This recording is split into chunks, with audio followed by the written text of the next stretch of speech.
Hello everyone, and you are here with Talks with Tasha. It's your favorite attorney, LaTasha Heflin, and today we have a special guest, Ashley Ward. Yeah. So I would typically introduce her, but I think if she introduces herself, it would do serve more justice. So Ashley, introduce yourself.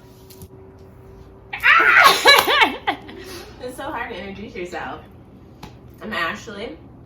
I am an assistant state's attorney in Prince George's County, Maryland, which is the equivalent of a DA in Georgia, which is equivalent to a prosecutor everywhere else. I work in the Special Victims Family Violence Unit in my office, and I've been a prosecutor for a little over a year now. So prior to working in the SBFBU, I was just working in standard district court doing any and all misdemeanors that were charged.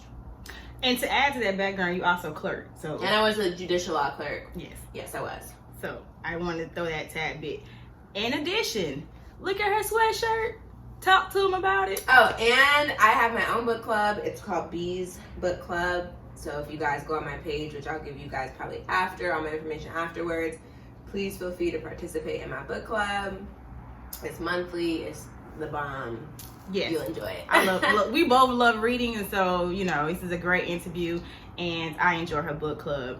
So the reason why we're here and we're about to talk about it, we got to talk about it. Everything that's going on in today's society, especially 2020, it's been very difficult. We've seen a lot of police shootings, killings, just bad police brutality, and we're reading about a lot of celebrities or hearing about it on the radio, getting in trouble, criminal trouble. So you guys already know that I am a criminal defense attorney. So I just wanted to interview my best friend to get her take on what does or the life of a DA, okay?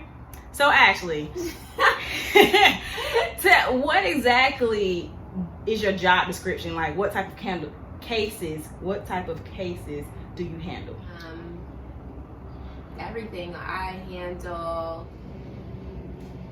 Re-ask the question, because I feel like that's such a hard question to ask. So what is your specialty? My specialty is domestic violence, but I am a well-rounded prosecutor, so I don't just do domestic violence. I do family violence. I do stranger violence on assaults, thefts, motor vehicle takings, without permission, trespass, all the good misdemeanors. And then now that I've been here a little bit of while, I'm starting to do. I did have a sex abuse of a minor case that I handled, and then I'm working with a senior attorney on a child pornography case. Okay, so my clients who are criminal defendants or suspects, they typically don't like prosecutors, DA, so they hate you. I don't know why. Well, I know why. Because you guys are kind of bad. Y'all send them to jail for no reason. To jail. Okay. Typically, when you have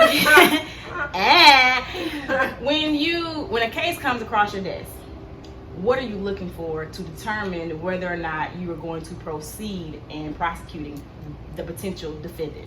I think the biggest part is whether we can make the reasonable doubt. We can get past that big hurdle, because reasonable doubt, proving a case beyond a reasonable doubt is such a high standard. You really gotta investigate your case to make that. But you also, I think, as a prosecutor, we have background things that we have to make sure I'm not violating any ethics. It's not. I don't know if there was this movie with Jamie Foxx in it, and he made a comment about it's not about what you know, it's about what you can prove in court. Just Mercy. No, it's not Just Mercy. It was Michael B. Jordan. Was it? When they were in the prison cell. it was the Citizen case with the white dude. Yeah. Oh my God. Unlawful citizen or unabiding citizen. Law-abiding citizen. Yes, that's what it was. He was a DA in that. Yeah. Yeah. So that's a true fact. If I can't, I don't care what you tell me. If I can't prove it in court, But you take cases to a grand jury, right? No, I don't. So we send them. I guess so. So I do not present them to a grand jury. We have a grand jury unit for that. But we'll send, after we investigate and prep our cases for felonies, we'll send them to the grand jury unit to say, hey, I've already prepped this, or hey, can you guys go ahead screen this case, send it in front of the grand jury to see if we can make the felonies. If not, then we'll either charge the misdemeanors, or if we can make the felonies, and they'll be charged and indicted on the felonies. So what I just heard you say for the people, if it is a misdemeanor case, the case does not go to a grand jury. Is that correct? Yeah. However, if it's a felony case, it's presented to the grand jury. Right. So when you're presenting it, because you know this big thing about the Breonna Taylor case, they're saying that the Attorney General didn't present all the evidence. Right. You decide what evidence, or your unit decides what evidence is presented to the grand jury. Is that correct? Yes. So what does it, explain to me what that looks like? Honestly, it looks like from, mind you, grand jury, I don't know if anybody knows, but they should know by now that it is a secret. It's basically a secret. Even though we know they're happening, it's a secret. So Okay. you'll never know what is Happening. happening or being said. But Okay. they bring the witnesses in and tell them what they saw. They have evidence that they present. It's essentially a proceeding to see if we can make that. It's an actual hearing just to see. But the grand jury has the ability to ask questions and stuff like they wouldn't be able to do if it was an actual jury trial. Because all at a jury trial, you're just sitting there. You're not asking anything. I mean, after the case concludes, you might be able to ask something. Okay. So you guys, we were getting hot. I had to come out my sweatshirt, but it's still here. It's close beside me. She went and put on her long sleeve, but I was hot. But we were talking about grand jury proceedings, and you were explaining to me that during the grand jury proceedings, the grand jury is able to ask the DA questions. Yeah. Tell me who all is present at this grand jury. Usually it's the judge, the witnesses, the judge, the witnesses, the grand jury, the DAs that are the DA handling it, giving the testimony, and that's it. So the defendant, We're not allowed to be in there. the defendant's attorney. Not allowed to be in there. So basically, you get to say whatever you want to say. Precisely.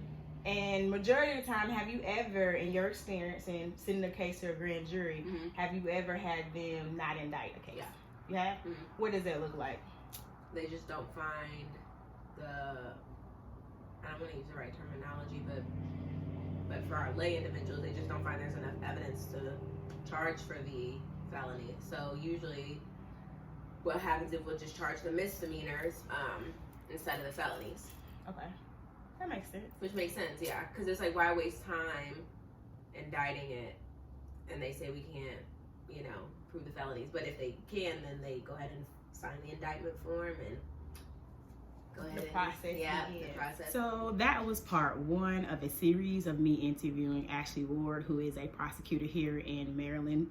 And we were just going through the criminal justice process. So first there's an arrest, and then you have the indictment and grand jury. So I hope that that clip was informative and you received some information that you did not know. I thank you for tuning in.